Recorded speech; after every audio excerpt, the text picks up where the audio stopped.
Mmm, warm apple pie. Warm apple pie with a hint of vanilla, a sort of pie a la mode. In what was arguably the most magical moment of my life, this amazing smell kept my senses, primarily my sense of touch, at bay. Remarkably, however, Angela and I didn't go to prom or any of the other weekend events that everyone plans around the occasion.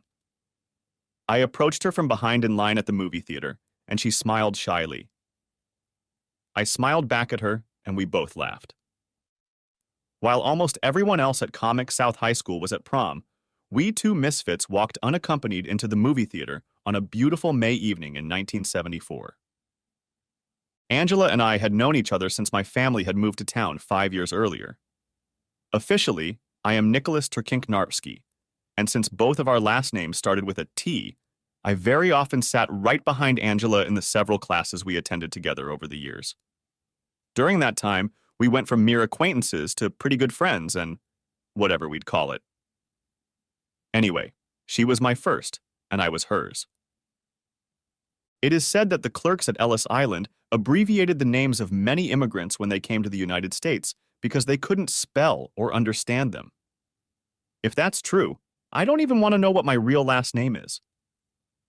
I always felt like I should get a 100 on every spelling test just for spelling my last name correctly. Maybe that's why I'm Nikki to my family, but to everyone else who's important in my life, and even those who aren't, I just call myself Trick. Except for Angela. To her, I've always been Nicholas, pronouncing all 3 syllables rather than blending in 2.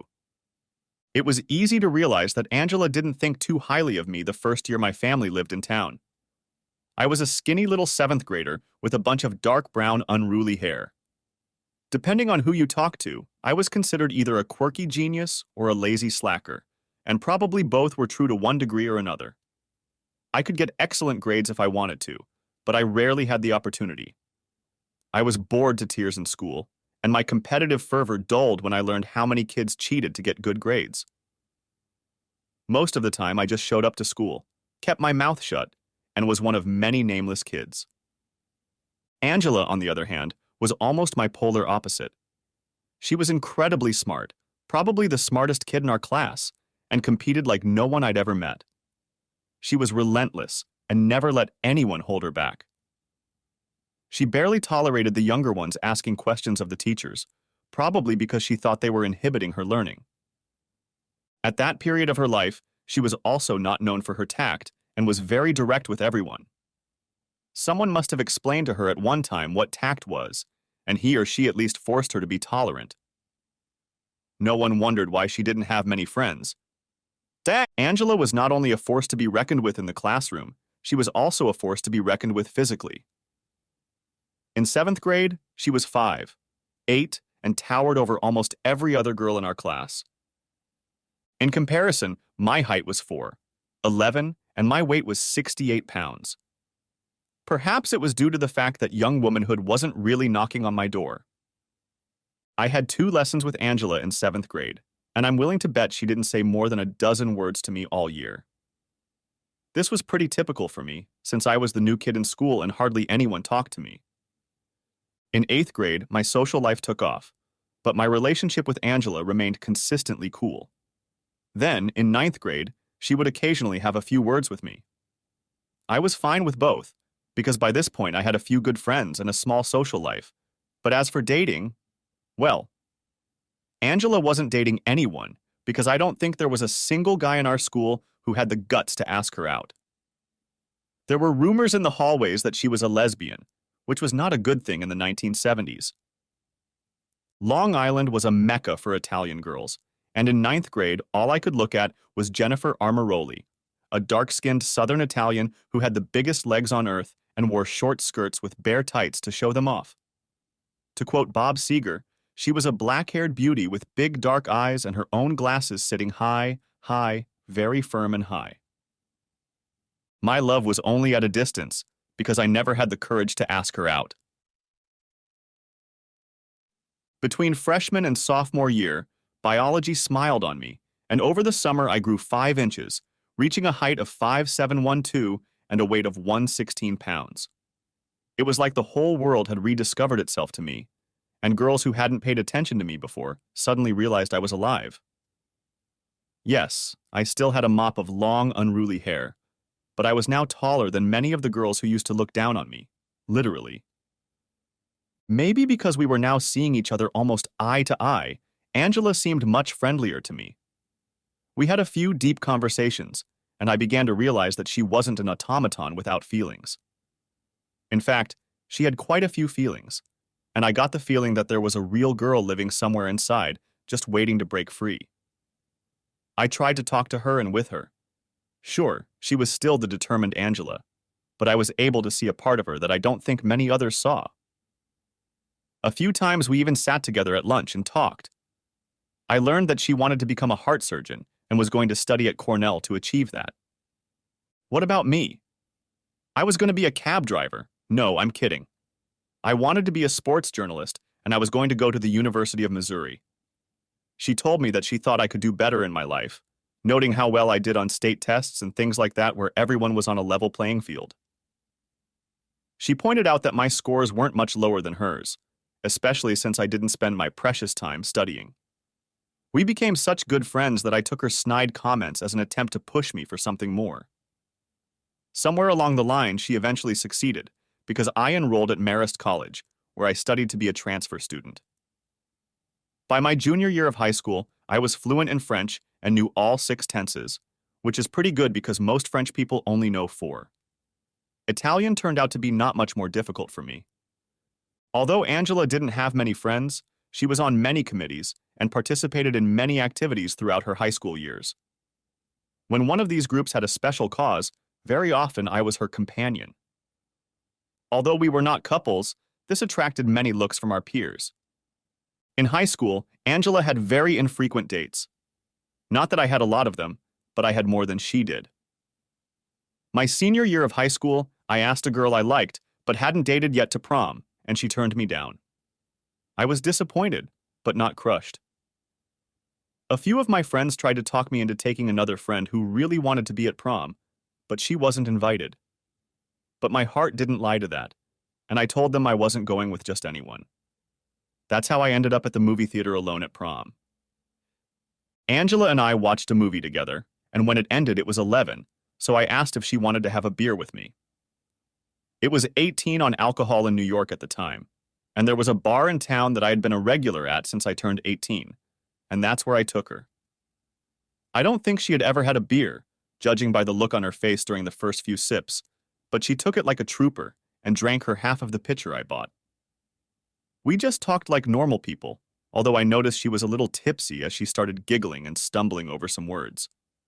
We were seated 2 at a table of 4, and for some reason it seemed like she was getting closer to me as we talked. I decided that 1 pitcher was enough for the day since I was driving, and after paying the waitress, we both got up to leave. At this point, we were practically standing on top of each other, and I'm not quite sure what possessed me, but I leaned over and kissed her. And the next thing I realized was that I had moved the car to a dark spot in the back of the parking lot, and we both sat in the big, comfy back seat. Again, I didn't quite realize it, but we got down to it. Again, we talked about general things without confessing our boundless love for each other. I think we both realized this was one of life's happy moments and were smart enough to enjoy it. I turned off the engine as I pulled up next to her father's car in the parking lot of the movie theater. Before she could open her car door, I pulled her into my seat, looked her straight in the eye, and said, "Thank you for the gift of you. I will treasure it forever." I realized I had stunned her, and believe me, stunning Angela Tallarico was not easy. Her big eyes widened, but she didn't say anything. Then she got out of the car, got into her car, and drove away. I never told anyone about that night, and I guess she didn't either. I didn't feel like our friendship had changed one bit because of it. For the next few weeks, I thought about that night every day. I knew I didn't love her. I knew she didn't love me. But there was something about her, and I had to see that if I lit a spark in her, it would turn into a flame. The week before graduation, I asked her out on a date that was supposed to be the week after graduation. She gently turned me down, but it hit me. I knew she could tell she hurt me because I'm sure my mouth was open and tears were in my eyes. At 18, most teenagers think they know everything. I, on the other hand, obviously knew nothing. I was shocked. Sure enough, Angela was the valedictorian of the class and, naturally, gave a speech at graduation the following week. I hadn't heard a word of it, nor had I heard any of the other speeches or announcements. I sat next to the class clown, and Mike Lips Laskowitz kept the dialogue going throughout the ceremony. All I did was laugh out loud a few times, and I had a smile on my face the whole time. The ceremony lasted over an hour, and when it was over, my mom asked me why I was the only one who seemed to enjoy the entire ceremony. She knew Lips, and when I pointed out that he was sitting next to me, she said she understood perfectly. "Your father isn't as funny as this guy." "God, what dry speeches," she remarked. Meh. During the summer, I worked at the local library and played softball with a group of high school kids. We had a pretty good team, and it was a pretty good group of guys. We often went out drinking after games, most of which we won. In early August, some of us were leaving for school, so we scheduled a final game for the whole team to attend, and had a final party for both the guys on the team and our girlfriends and cheerleaders. The game was scheduled for late afternoon, and the party was in a friend's big backyard around 8 o'clock. We had defeated a team from neighboring Deer Park 11-0, so we were all excited for the farewell party. When I got there, the party had already been going on for about 10 minutes. I quickly grabbed a beer and walked around the courtyard snacking and saying hello to everyone. Lori Yarnofstein, the girl who turned me down at graduation, was there, and as I approached the small group of people she was with, she turned to me, smiled brightly, and then just kissed me. Lori and I had been friends all through high school, and I always wanted more, but I didn't have the courage to ask her out until prom. She never gave me a reason for turning me down, but I found out from my friends who went to prom that she didn't go either, so it wasn't like I was rejected because of someone else. Lori had shoulder-length golden blonde hair, bright blue eyes, and according to a lot of the guys at Comic South, she was just beautiful. I spent the next hour with her. Then, a disapproving voice came from behind my right shoulder. "Sorry, Lori, but you're sitting in my seat," Angela said, looking at Lori and me. We raised our heads at the same time. Angela was looking at us through the bottom of her glasses. My mouth opened, but no sound came out of it. Lori, stammering, saw the shocked look on my face, quietly got up from the table and walked over to the other group. Just as quietly, Angela moved to the seat Lori had just vacated, and just as naturally put her right arm around me. The conversation, which had been abruptly interrupted when Angela approached the table, resumed as if nothing had happened. "You owe me," she whispered in my ear, "and I intend to collect the debt tonight." I know I blushed 3 shades of red. At the sight of Angela and I, many people looked in our direction with surprised expressions on their faces. I tried my best not to look surprised either. At the end of the night, a few couples were making plans to go bar hopping. When I looked over at Angela, she was already halfway to my car and beckoning me to follow her. "Ah, looks like we have other plans," I said to my best friend Danny and his girlfriend. "Ah, gotta go." "Do you think you can find us a quiet place to park?" she asked in a half-whisper when I saw the lights of the backyard reflected in her dark eyes. "Oh yeah," I muttered as I led her to my car and opened the passenger side door for her. 5 minutes later, I brought us to a nice quiet place and we got down to it. "Why?" I finally asked quietly. "Why did you turn me down for a date before? I thought we had something going on." "We did have something, and it was freaking me out. I didn't know how to deal with it," she replied. "Look, Nicholas, you know that I've already chosen my path in life, and we both know that long-distance relationships in college never end. I didn't want to start something with you only to have it fall apart 6 months later and have you hate me. I really value your friendship, and I don't want to lose it. I don't have many friends, and I really can't lose them. So if we just stay friends?" "Okay, I understand. But why tonight specifically? And what was that crap with Lori?" "Considering she refused to ask you to prom, I felt she had no rights to you, and I wanted to make sure you went out with me tonight. I wanted to send you off to college the right way. But it worked out just fine. Where did you learn everything else? It was wonderful, she purred. Believe it or not, I learned it from reading Penthouse and Playboy, I said. There's a lot more to those magazines than just pictures of naked women. There are words in between those pictures. Huh. Who would have thought it? That should make you very popular in college, she said.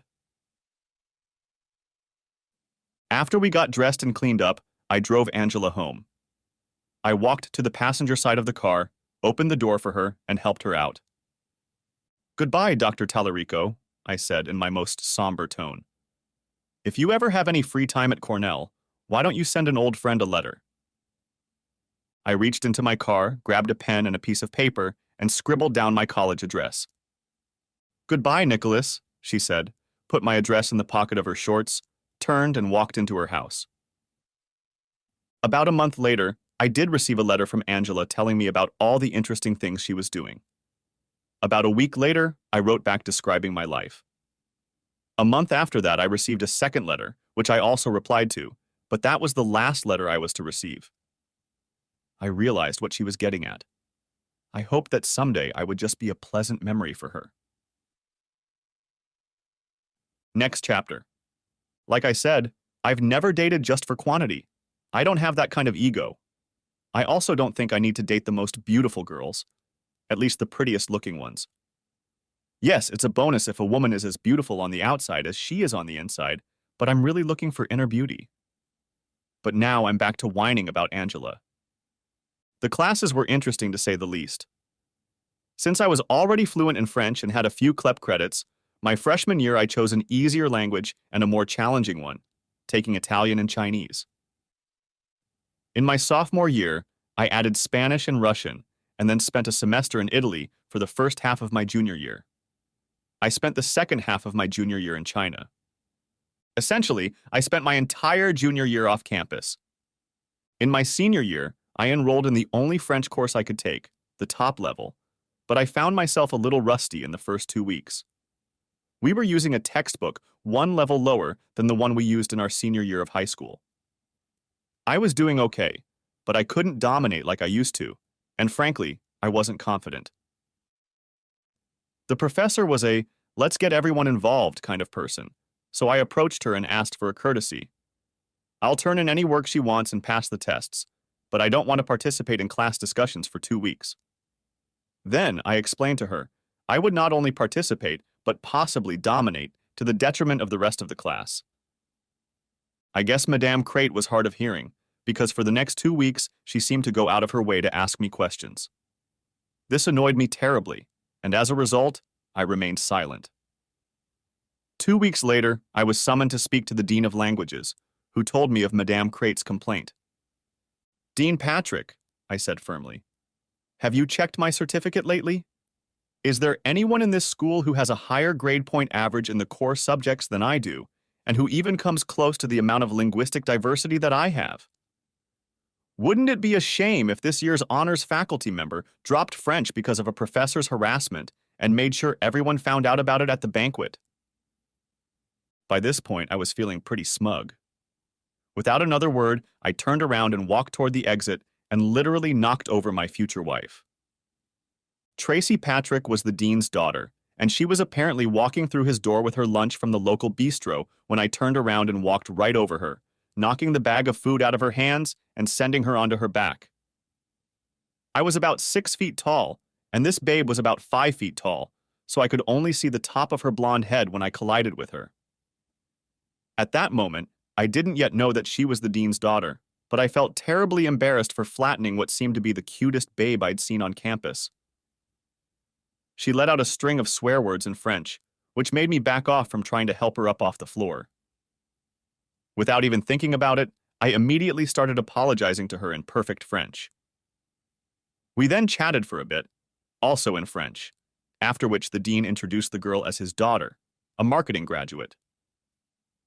Apparently, seeing a beautiful girl makes it much easier for you to speak French, he told me in French, with a broad smile on his face. Now take my daughter somewhere nice and apologize to her properly and buy me another sandwich on the way back. This lunch was the first of many we were to experience throughout senior year. It's hard to resist a beautiful woman with an hourglass figure in miniature who can hold a conversation 1 minute and then laugh like a 5-year-old when someone tells a stupid joke. I proposed to her right before graduation. She accepted my ring and became the happiest person on the planet. We scheduled the wedding for the following spring at her home church near Marist. I got a job in human relations with an international firm based in Washington, D.C., and Tracy immediately found a job in her specialty in our nation's capital. We decided to live near D.C. in Virginia. We were close enough to play in the city when we wanted to, but far enough away to be in our own world when we came home. In our first year of independent living, we did all the usual kid things, including a few wonderful weekends when we barely made it out of bed. The woman was practically insatiable in bed, and she just screamed when I brought her to a dozen orgasms as a warm-up. The old saying goes, "Chance favors the prepared mind." My chance fell right after our wedding the following spring when I was standing in line at Starbucks during my lunch break one day. 2 young executives ahead of me were talking about how their company needed to hire 2 people who understood the business. Finding someone who spoke Spanish would be easy, but finding someone who spoke Russian would be a challenge, they agreed. I knew I shouldn't have listened, but you could make it easy on yourself and just hire me and not hire a second person, I told them. They both looked at me perplexed, and I repeated twice, once in Spanish and once in Russian. "What are you drinking?" asked the taller of the 2 men, who turned out to be Assistant Vice President Michael Abrams of 529 Orthopedics, a medical device company. The second man turned out to be the company's chief payroll officer, John Hardacre. The 3 of us sat down at a table, and within 30 minutes, they told me about a new position they could create for me at the company, and that this opportunity could be the career of a lifetime for me. I told them I needed to talk to my wife about it, and we scheduled an interview for 2 days later. It was hard to turn down a job that immediately doubled my handsome salary. The only downside we saw was the occasional travel, but we both agreed that for that kind of money, it was worth it. Moreover, we noted that with proper budgeting, Tracy could be a full-time mom when we had kids in a few years. Within 2 years of joining the company, my role had evolved into a combination of translator, business analyst, information specialist, and kingdom protector, as my immediate boss, CEO Ralph Turner, liked to call me. In a loose sense, I became Mr. Turner's right-hand man, his assistant on many projects. Because I was proficient in 6 languages, to which Arabic was added, I was often involved in high-level negotiations. I was not the official interpreter in these negotiations, but it was my job to make sure that what was being said to Mr. Turner was not twisted. It was kind of a covert role, but there were times when I had to go undercover so as not to disrupt the negotiations. These instances usually resulted in the official 529 interpreter losing his job and the other side sitting at the table in shame. In my 28 years, I was making incredible money and playing an important role in an international company. Tracy stopped working right before the birth of our first son, Joshua, 3 years ago, and 3 months before that she gave me a daughter, Isabel. Tracy was a wonderful mother. She drove the kids to every sporting activity, kept the house in order, became a world-class cook, and volunteered for several non-profit organizations. She was also a wonderful hostess on the few occasions we had guests over. Pregnancy only added about 10 pounds to Tracy, as she was also a gym rat on top of everything else. But those extra pounds seemed to be in all the right places.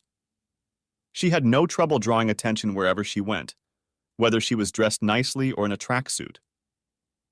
I had no problem with people staring at her, and she didn't seem to notice the admirers.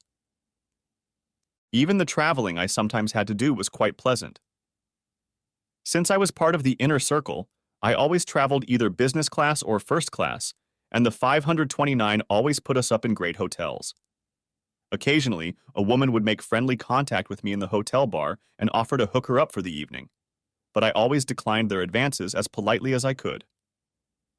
I was a one-woman man, although it was a nice compliment for a woman to think I wasn't a troll. I still had a mop of unruly hair, though I kept it above my shoulders, and my height was 5, 11 at 180. I was also a gym rat. From time to time, when a woman tried to pick me up, I would inquire about her history, especially the married ones. I even talked to some of them who told me their stories, and in most cases, I encouraged them to try to fix things in their marriage. Probably some would call me Dr. Phil in 6 languages. A few years later, we finalized negotiations with a hospital in New York City, and after a great lunch with the 529 team, I headed to the hotel bar, which was mostly dimly lit and empty, for a nightcap with a rye glass or two. Although I didn't turn my head to look, I could tell it was a woman who sat down next to me as I could smell her perfume. "Buy an old friend a drink?" she asked in her direct manner, and I immediately knew it was Angela. "Dr. Tallarico, I presume?" I asked brightly. "I always will." "You remembered.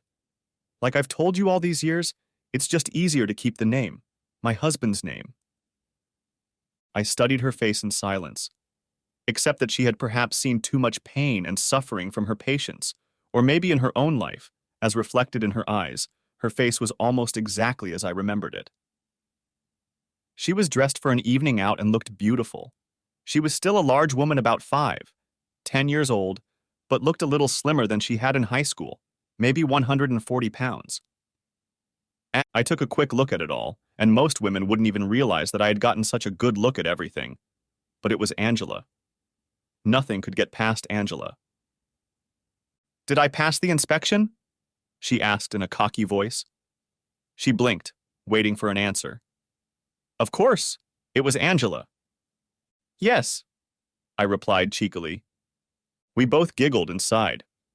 I ordered her a Tanqueray and tonic. Having occasionally talked to old friends, I knew she was an up-and-coming cardiac surgeon destined for a very big career. I expected nothing less. I also knew that her career was more important to her than her personal life, and the proof was in the ring finger of her left hand, despite the slight groove in her skin. "Alone so far?" I asked, lifting my left hand and wiggling my fingers. "Yes, he was a good man. He just couldn't accept that it would take me this long to get things done. I didn't lie to him, just like I didn't lie to you." No, she didn't lie to me. She told me everything straight. "What about you, Nicholas? Are you transferring to the UN or something? A wife and 17 kids?" I told her about how I got a job in a 529 and how it was going. Then I pulled out my phone and showed her pictures of Tracy and the kids. She seemed really happy for me. We had a couple drinks each, then I paid the bartender and said goodnight to her. She leaned over and kissed me gently on the cheek. I reciprocated. We exchanged cell phone numbers, mostly out of courtesy, because I knew she would never have time to return my calls. Tracy went back to work part-time when our second child went to middle school. 6 months after our youngest graduated from high school and left for college, she returned full-time. She worked in the public relations department of a local college, and she seemed to really enjoy her job. Our home life continued as before, except for the new feeling of being empty parents. It took us a while to come to terms with it, but one Sunday we took a trip back in time and almost didn't get out of bed all day. The difference was that this time we were both 46 instead of 20. I have to admit that I slept like a beast that night, and when I went to work the next morning, my muscles ached more than once. "Hey, Grandpa, forgot your cane?" one of the young guys said to me as I limped to the break room for my first cup of morning coffee. A couple years later, Tracy left the university and took a job with a large financial services company that was moving from upstate New York to D.C. Since they were new to the area and she was a veteran, she indicated that she would have a lot of input into some aspects of the company, including things like managing the company's nonprofit expenses. She pointed out to me that she might have to work part-time on some projects, but it wouldn't affect our home life too much. I supported her as best I could and told her to go for it. I didn't pay much attention to it at first, but about a month after Tracy went to work at the financial firm, she started staying late for an hour or two about twice a week, and a couple times she stayed late around 10, 11 p.m. She attributed this to dinners with important clients and/or executives from some of the non-profit organizations the firm worked with, which made sense given her position. I didn't notice any change in her behavior at home, and she seemed to still be the same loving wife.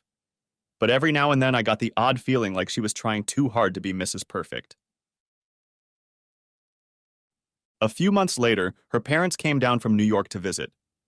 At one point, Tracy and her mother were in the kitchen, and her father and I were in the family room of our house, watching sports and just talking nonstop. How does Tracy like working for Dennis O'Brien? I heard he took over most of the day-to-day work from his father Chuck a few years ago. Good for Chuck. He was a couple years younger than me, if memory serves. So he's about 65, Joe Patrick said. Did Tracy know her boss before she started working for him? I asked nonchalantly, trying not to give away my concern. She never mentioned it. Oh yeah, the O'Briens lived just a few blocks from us when the kids were growing up. Tracy and Dennis were together the last 2 years of high school, even being prom queen and king. For a couple minutes, I thought he was going to be my son-in-law, but he broke up with Tracy a few months after leaving for Michigan State. She was pretty emotional at the time, but you know how it is with kids. I nodded, holding back the rising bile. Tracy and I didn't talk too much about our past love affairs. It didn't concern her, just like mine didn't concern her. But you'd think she'd mention that her new boss was an old acquaintance. I continued to keep my cool, but realized I had to at least reaffirm my trust in my wife. I deftly changed the topic of conversation with Joe, but my brain was suddenly working overtime. I didn't even have time to formulate a plan of action before Tracy and her boss slapped me in the face with their deception, though I'm sure at that moment they didn't even realize what they had done. It was a simple act, played out on a local television program for all to see. I didn't notice it at first, but the beauty of the internet is that what you see on TV never goes away. What a work colleague thought was a good opportunity to watch a replay of my wife's actions on TV turned out to be the worst day of my life. Dennis O'Brien decided it would be a good PR move to throw a raucous fundraiser for the DC Police Department to raise money for new equipment. They called the campaign Love You Blue, probably echoing an old theme used by the Houston Oilers when they were coached by Bum Phillips. O'Brien and Tracy have been working on the promotion for some time now, and the company held a press conference to announce it. I didn't see the press conference, but several of my coworkers did and came into my office to tell me that my wife, along with her boss, had made the noon news. The three of us and them called up the video from the CBS affiliate's website. Tracy spoke first at the podium and then introduced Dennis O'Brien, who walked up to the podium, leaned over to Tracy, put his hands on his forearms, and casually smacked her on the lips. Nothing too demonstrative. Damn! I roared, completely shocking my three coworkers. That goddamn slut bastard is sleeping with my goddamn wife. I'm gonna kill them both. I jumped up from my chair, but my coworkers had the sense not to let me leave the office, despite my threats of physical violence against them. One of them called our security guard, and the other called Mr. Turner, and both of them came running. Mr. Turner was like a second father to me, so when he came into my office and told me to calm down and explain what had happened, I took a few deep breaths and hit the play button on the video. Mr. Turner immediately knew what he was seeing. Holy shit, he muttered. What? Tom Ammerman, who was one of three coworkers in the room, asked, What do you guys see that we don't see? Look at the way they kissed, Tom, explained Mr. Turner gently. No, it wasn't demonstrative. Oh, shit, Tom whispered a little audibly. That's exactly the kind of kiss I give my wife in the morning when I leave for work. There was silence in the room as all 6 men in the office suddenly thought, I'm going to have to take the rest of the day off, Mr. Turner, I finally said to break the silence. I understand, Trick. You've got a lot of days to spare. Don't do anything stupid, son. Before I left, Mr. Turner gave me a business card for a private investigator the firm sometimes employs to do background checks on potential employees. He's not cheap, but he's the best and very discreet. I looked like myself as I walked out of the office in a daze. A look of pity appeared on the faces of Mr. Turner and my coworkers. In a few short weeks, I had gone from being the happiest married man in the world to being suspicious and devastated. How much of this was all a hoax? Had she only married me because she couldn't have him? Maybe there had been others before that? When I walked out of the building, I was literally sick to my stomach. I was angry, hurt, and confused. What had I done wrong to deserve this? On the way home, I called the PI company and made an appointment for the next day. There is no better time than the present to have your heart ripped out. Driving home, I opened my extensive wine cabinet and pulled out a bottle of Jameson's Black Barrel. Tracy arrived around 6, by which time I had managed to drink a third of the bottle of Irish whiskey. She came smiling and cheerful, triumphant after the big fundraiser, but one look from me told her something was wrong. I sat in my favorite La-Z-Boy chair, leaning back, and she came over and leaned over my body, putting her face next to mine, and gently kissed me on the lips, just like she had done to her damn boss a few hours earlier. Her goddamn boss. A comfortable, familiar kiss, a kiss that until today had told me she was mine, all mine. Now, apparently, it was just an empty gesture. It took all my self-control not to shove her off my lap and throw up. "Do you want to talk about it?" she whispered to me. "Do you want to go upstairs and see if I can do it better?" "No, I'll just sit here and drown my sorrows alone." "I don't want to ruin your day," I replied. "From the way you walked in, I'm guessing today was a big PR success for you." "So you didn't see that?" she inquired. "It was a great day for us. Let me grab my tablet and show you the video." "Maybe later. I have a serious problem to solve." We had nothing that night, or for the next week. On the third night, Tracy made a symbolic gesture of initiation, but that was the end of it. It was then that I realized that my loving wife was holding me back, and had been for some time. We used to initiate about equally, but for about the last year or so, if I didn't initiate, I didn't receive. She was constantly responding to my desires to keep me satisfied and unaware that there was a problem. But now that she had a lover, she was more than happy to not have to initiate with me. Not that I doubted it, but after 2 weeks, the private investigator had more than enough evidence to prove that my cheating theory was indeed a fact. He had photos and videotapes of 5 different encounters, including one that showed Tracy leaning over his desk in his office in the middle of the workday, time-wise. Apparently, this footage was recorded using the company's internal security system, which means that Dickhead knew what he was filming, and Tracy, I'm guessing, didn't. I didn't bother asking where the investigator got the video. I knew we could never use it in court, but it was another dagger in my heart. Saturday night, I took Tracy out to a nice Italian restaurant that had an atmosphere. While we ate, I told her that I would be out of town Monday through Friday and would be going to New York. I mentioned that since she had been spending a lot of time with Dennis O'Brien lately, maybe she would come to New York with me, and we could turn the trip into a mini vacation to repair the relationship. At this point, Tracy looked up from her plate, but she looked more panicked than surprised by my statement. It was as if she was about to say something, but then changed her mind and lowered her eyes back to her plate. "I can't just pick up and dump Dennis without warning," she said. "Besides being charming and turning on the lights in the morning, I'm not sure he'll be able to run the household without me if I don't get everything ready for him. Yes, I spend a lot of time at the office, Trick, but I don't think I'm neglecting you, am I? Yeah, I guess I've gotten closer to Dennis over the years, but you don't have to worry about him. He's my boss, and you're the love of my life. You're the only man I love, and I'd rather be the only woman you love." Given the information I already had, I realized Tracy was rubbing some bullshit in my face, so I just handed it back to her, putting on what I hoped was my best smile. "Maybe we should get takeout dessert, and we can eat it in bed tonight," I said. She nodded. "Among other things," she whispered back to me. I had loved this woman so much for 24 years, and I knew that even though I was mad as hell at her at the moment, I would always love her in some way. We never made it to dessert. Monday morning, holding myself back, walked out the door and left. I stopped at the grocery store and liquor store to stock up on everything I needed to hide out in one of the scrappiest motels in town for the duration of my proposed trip. I knew I wouldn't be seen by anyone who could let Tracy know I was on this side of town. And while I technically took a week off, I actually managed to get quite a bit of work done by locking myself away for Monday and Tuesday.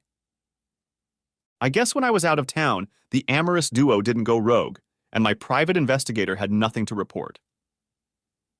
On Wednesday, however, they both left the office early and showed up a few minutes later at a swanky, somewhat exclusive Irish pub on the north side of town. After dinner, they drove to Dennis's house in separate cars.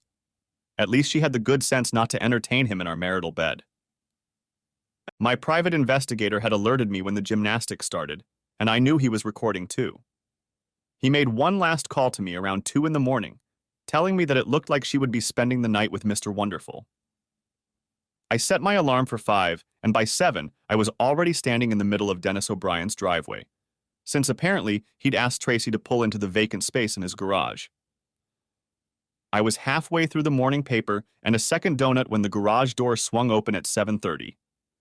I guess I could have been a complete moron, but I honked when Tracy started backing up, not expecting anyone in the driveway.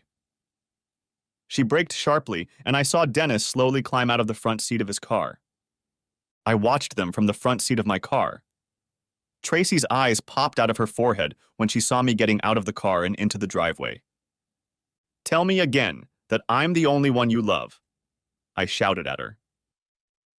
Asswipe didn't look happy as he approached, but then he made the biggest mistake of his life when he told me I couldn't talk to my wife that way. I pounced on him, lowered my shoulder just before contact, and then lifted that shoulder up and without stopping on my feet, flopped him on his back, and ended up on top of him myself, executing a perfect takedown. I'm pretty sure I heard ribs crack right before he made a loud "omph" sound. I growled as I pulled away from his prostrate body. Tracy looked at me like I was crazy, and then ran up to Dennis as I slowly walked to my car. "You might want to call 911 and don't move him too much so the broken rib doesn't puncture a lung," I hissed to my soon-to-be ex-wife. I saw her mouth move, but no sound came out of it. Her lover was making a lot of noise with an occasional whimper. I got in my car and drove back to the apartment I was staying in. The police showed up at my apartment about an hour later, handcuffed me, and took me to jail for assaulting an idiot. Apparently, O'Brien wasn't too pleased with the pain his broken rib was causing. I used my one phone call, not to alert my lawyer, but to call a reporter friend from the biggest newspaper in town. He found my arrest interesting, and within 2 hours of my call, I was a free man again. Huh? Who would have thought it? An hour after I got back to my apartment, Tracy showed up at my door. "We need to talk, Trick," she said, with the biggest understatement I'd heard in years. I opened the door all the way and gestured for her to come inside. "Why? Just tell me why," I whispered. "I'm not really sure. I still love you, Trick. I really do. It's just that Dennis and I had a history and—" "So you still love him, even after all these years with me?" I cried. "Did you ever really love me? Was I just a poor substitute for him? What about the kids? You just couldn't keep your legs shut, could you?" Emotions ranging from rage to bewilderment raced through my brain. She would never know how close I came to punching her in the face at that moment. She looked at me with pity in her eyes. I knew it was over between us. And I knew that one cracked rib wasn't enough for an asshole. "I'll take care of the filing. Get yourself a lawyer and we can at least act like adults," I said. "Also, make sure that asshole doesn't cross me. I won't be so nice next time." Our week-long presentation in New York was a huge success, and on Saturday night, 529 orthopedics threw a raucous party in the upstairs party room of our hotel. Any worthwhile physician from any hospital in the city, a bunch of hospital administrators, and the upper echelon of 529 were in attendance. I was wondering what one of the most famous cardiac surgeons in the city was doing here when she walked in. Heads turned as Dr. Angela Tallarico entered the room dressed to kill, wearing a black gown. I tensed as I saw her look around, spot me, and head purposefully in my direction. I suppose it could have had something to do with the fact that I hadn't gone on too many dates since my divorce 4 years ago, or it could have been the fact that it was Angela. I was talking to a small group when I spotted her, quickly apologized, and headed straight for her. I gave her a wry smile and then we hugged. There was a strange silence in the room. Bella, beautiful, I whispered in Italian, knowing she remembered the language she had learned in school. She gave me a 10,000-watt smile. Suddenly, I noticed that there were lively conversations going on all around the room. I hope you don't mind me intruding on your orthopedic party, Nicholas, she said flirtatiously. Never, I replied. I'm so glad you stopped by. I directed her to the bar, where I brought each of us a Tanqueray cocktail and tonic. At my request, she told me about the life of one of New York's top heart surgeons. I noticed that she still wasn't wearing her wedding ring. Tell me, is Mr. Tallarico still not in the picture? I asked finally. She hesitated. She cleared her throat. She looked guilty. I don't have time for Mr. Tallarico. If that's what I wanted, which I don't think I do, she said. I've had a few boyfriends since my divorce, but nothing serious. You know what I'm like? Unfortunately, I do. You always let it take over. When are you going to let your heart take over? I did that once before, remember? It didn't end too well for me. Wrong guy. Stuff happens. Get over it, I said. Just like with my wife, although I have to admit that 24 years is a lot more than my 6. I gave her an angry look for a second, puzzled as to how she even knew about my divorce. But then I realized it was Angela. We'd always been brutally honest with each other. Well, almost always. She studied my face for a long moment. I looked deeply into her eyes and was sure I saw what I was looking for. You look beautiful, I said, as we sipped our drinks. You walked in very spectacularly. I'm sure I did. Dr. Angela Tallarico always looks very spectacular. Right now, there are at least a dozen doctors and administrators wondering what the hell I'm doing here. I'm glad you're here. Let me introduce you to someone I think is important. With Angela in my arms, I walked around the premises until I found Ralph Turner. He was one of the few people I told about Angela. So, this is the lovely Dr. Angela Tallarico. I am truly honored, Mr. Turner said in his most courteous manner. Angela blushed. This didn't happen to her very often. Somehow she realized what he meant to me. It turned into a wonderful evening. And then it turned into a wonderful night. Angela didn't hesitate when I suggested we go to our room after the party. What happened next, I think, is obvious. Later that morning, I sent her home in a cab and left for the airport with my 529 team. The flight home wasn't long, but it was enough time for Mr. Turner to sit down next to me and ask how I could let Angela go. For a terribly smart guy, Trick, you're just plain dumb, he said. Marry that woman. Marry her soon. Marry her tomorrow. You know I'm right. He looked me straight in the eye, stood up, and went back to his seat. I knew he was right. The question was, would I ever be able to convince Angela? 2 weeks later, I stood on the doorstep of the house owned by Pasquale Pat and Lorraine Tallarico, Angela's parents. I had never been formally introduced to them, though I had always known of them. I knew they were incredibly important to Angela and the person she had become. They were tough leaders, and I knew that they were the ones who pushed Angela to be as great as she could be. I also remembered Angela saying that they were not impressed with me. That was decades ago, and I hoped I could use them as allies in trying to win their daughter's love and devotion.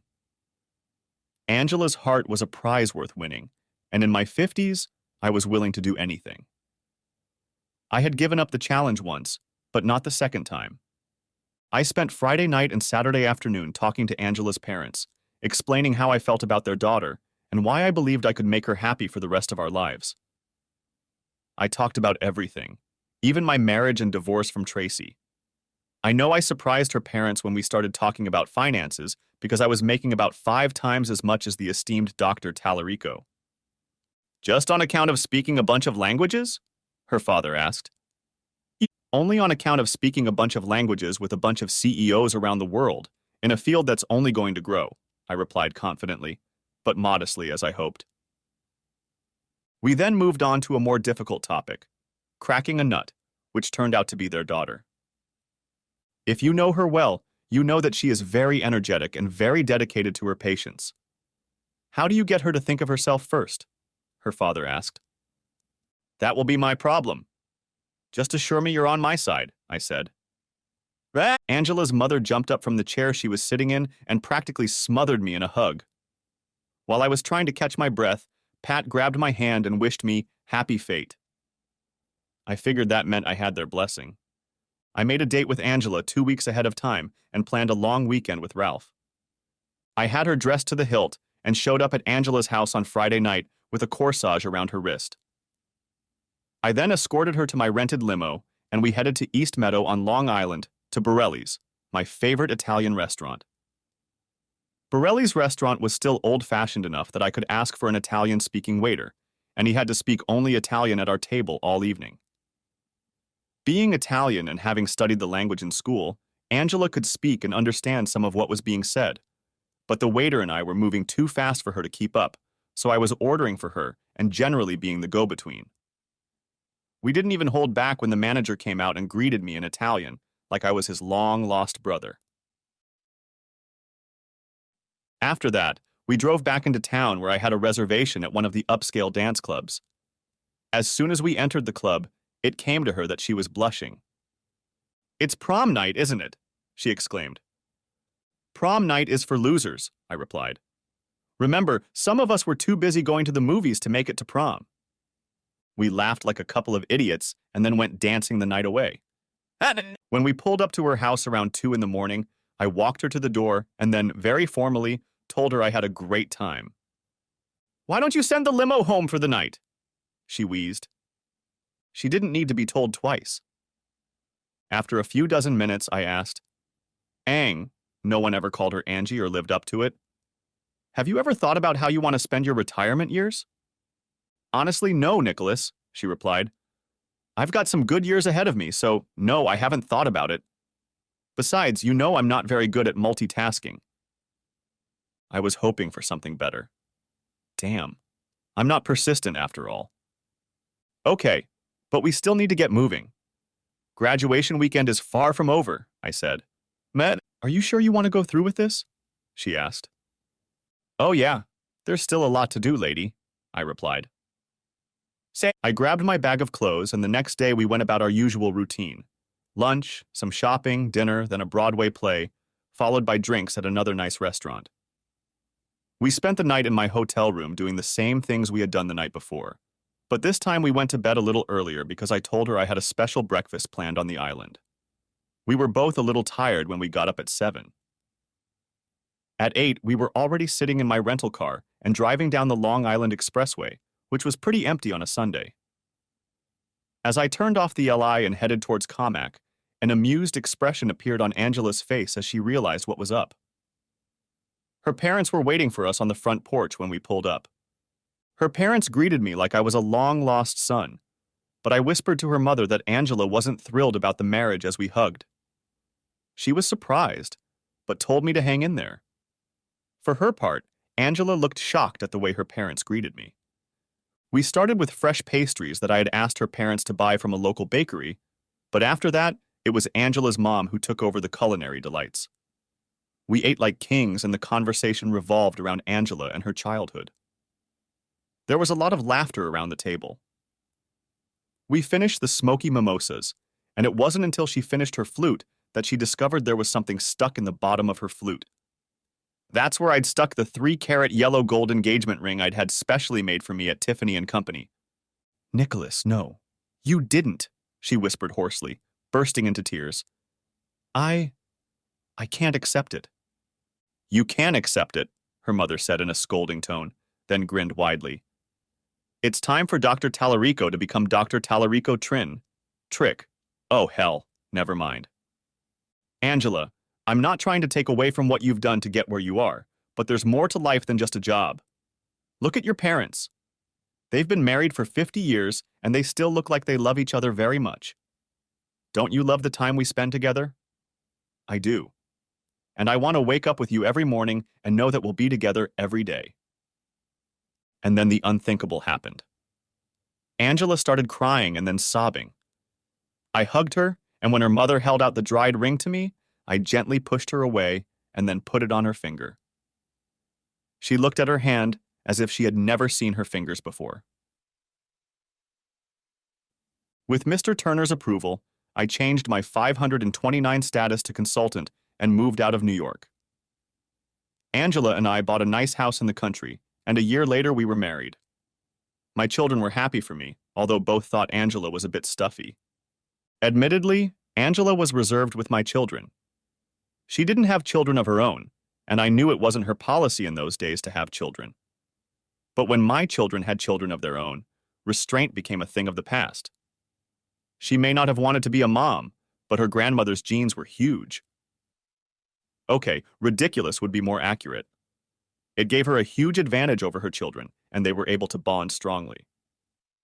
Grandkids were the only reason we dated my ex and husband #2 Dennis. We were never the best of friends, but we managed to be civil, especially around kids and grandkids. Dennis was still a little mad at me since he never forgave me for breaking his rib, but he should have known I could have done more and really messed up his life. He certainly deserved it. Waking up next to Angela every morning is a pleasure. Our life together is good, although sometimes she still gets a little carried away with her work. It's understandable given what she does, but at times like that I give her a day or two of respite and then bring her back. She always apologizes for snapping, and we usually spend the whole weekend in bed, although in our 50s, we don't do it the way 20-year-olds do. Most of that time we just lie in bed, cuddled up, and talk about everything and nothing. We are best friends, lovers, spouses. We both plan to retire at 60 and travel the world a lot. Maybe I should learn a 7th language. The end. Thanks for watching. I hope you enjoyed it. So subscribe to my channel and watch the next video.